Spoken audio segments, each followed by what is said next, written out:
এজোপা গছৰ প্ৰয়োজন শক্তিশালী শিপাৰ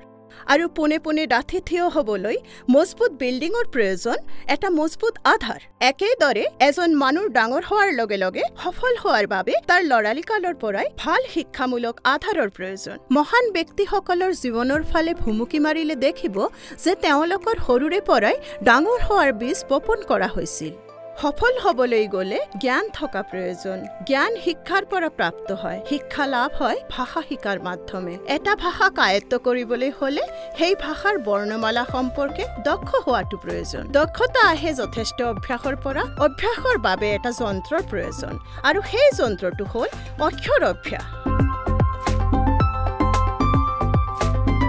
আদি অৱস্থাত মানুহে বালিত লিখি আখৰ শিকাৰ অভ্যাস কৰিছিল পৰৱৰ্তী সময়ত এইটো স্লেট লৈ ৰূপান্তৰিত হৈছিল যেটো আজি আমি জানো মানৱ জাতি আজি ডিজিটেল যুগত প্ৰৱেশ কৰিছে পোষ্টকাৰ্ড আৰু চিঠিৰ পৰিৱৰ্তে ঠাই দখল কৰি নিছে ইমেইলে ল্যান্ডলাইন ফোনৰ পৰিৱৰ্তে আহিছে মোবাইল ফোন কিন্তু স্লেট কেইবা শতক জুৰি একে স্থানত আছিল পৰিৱৰ্তিত বিশ্বৰ লগত খাপ খুৱাই নিয়াত অক্ষমতাৰ কাৰণে স্লেট পুৰণি যন্ত্ৰলৈ পৰিণত হৈছে মিষ্টাৰ নালামাল্লা ৰেড্ডি এজন শিক্ষাবিদ স্লেটক আধুনিকীকৰণৰ বাবে চ্যালেঞ্জ গ্ৰহণ কৰিছিল যথেষ্ট পৰীক্ষা নিৰীক্ষাৰ পিছত তেওঁ বৰ্ণমালা শিক্ষাৰ বাবে অক্ষৰ অভ্যাস নামক এটা আচৰিত যন্ত্ৰ তৈয়াৰ কৰিছে এটো এটা নতুন যুগৰ যন্ত্ৰ যিয়ে শিক্ষাৰ প্ৰক্ৰিয়া দ্ৰুত আৰু সহজ কৰিবলৈ সক্ষম হৈছে হাই স্কুলৰ পৰা স্নাতকোত্তৰলৈকে সৰভাগ শিক্ষাৰ্থীয়ে নম্বৰ আৰু ডিগ্ৰী অৰ্জন কৰে যদিও তেওঁলোকৰ সঠিকভাৱে পঢ়াৰ আৰু লিখাৰ দক্ষতাৰ অভাৱ আছে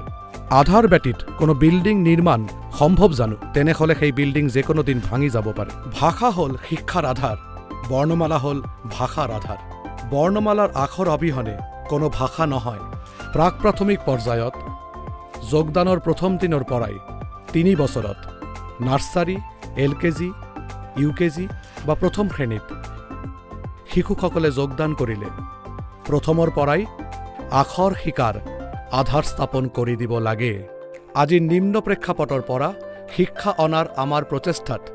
আখৰ পঢ়া আৰু লিখাৰ এটা ভিত্তি স্থাপন কৰিবলৈ খাঁচ থকা আখৰেৰে আমি আঞ্চলিক জাতীয় আৰু আন্তৰ্জাতিক ভাষাত আৰু গুণন সাৰণী থকা স্লেট তৈয়াৰ কৰিছো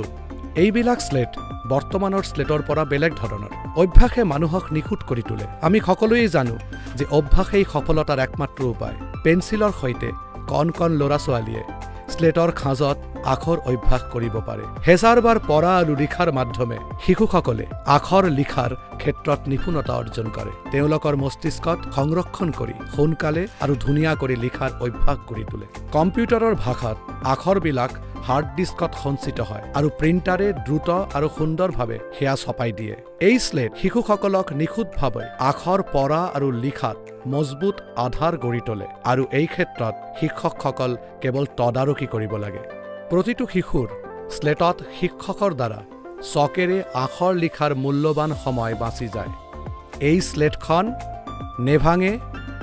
এইটো মজবুত নীতিতে কম দামৰ আৰু কাগজবিহীন কাগজৰ বাবে গছ কাটিব নেলাগে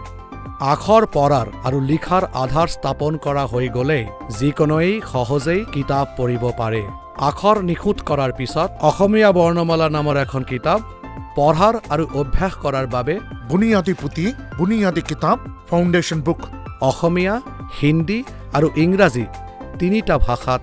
এখন কপিৰাইটিং কিতাপ এইটো কেৱল মাত্ৰ প্ৰাথমিক জ্ঞান আৰু 6টা স্লেটযুক্ত পেন্সিলেৰে লিখাৰ অভ্যাসৰ বাবে তিনিটা ভাষাত অক্ষৰ অভ্যাস কিট হিচাপে উন্মোচিত হৈছে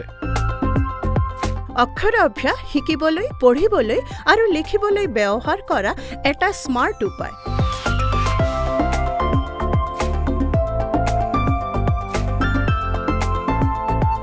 আগতে শিশুবোৰক বৰ্ণমালা শিকোৱাৰ বাবে মোৰ এবছৰ লাগিছিল অক্ষৰ অভ্যাস অহাৰ পিছত এতিয়া শিশুসকলে অসমীয়া হিন্দী ইংৰাজী আৰু টেবুলবিলাক অতি সহজেই শিকিব পাৰিছে এইটো শিক্ষকৰ বাবে বহু সময় বচায় শিক্ষাৰ্থীসকলৰ পঢ়া-শুনা সহজ কৰি তোলে আৰু মা-দেউতাকেও এই যন্ত্ৰটো পাই অতি আনন্দিত অক্ষৰ অভ্যাস ব্যৱহাৰৰ পিছত মোৰ জীয়েকে এতিয়া পঢ়া-শুনা সম্পৰ্কে অধিক বেছি আগ্ৰহী আমি তাইৰ হোমৱৰ্ক সম্পৰ্কে আৰু ভাবিব নেলাগে অক্ষৰ অভ্যাস শিশুৰ সৰ্বাত্মক বিকাশৰ বিষয়টো নিশ্চিত কৰে অক্ষৰ অভ্যাস সিহঁতক জাতিৰ প্ৰতি দায়বদ্ধ নাগৰিক কৰি তোলে। কেৱল শিশুৱেই নহয়, প্ৰাপ্তবয়সীয়াল আৰু অশিক্ষিত বয়সীয়াল মানুহেও অক্ষৰ অভ্যাসৰ মাধ্যমে অতি সহজেই শিকিব পাৰে।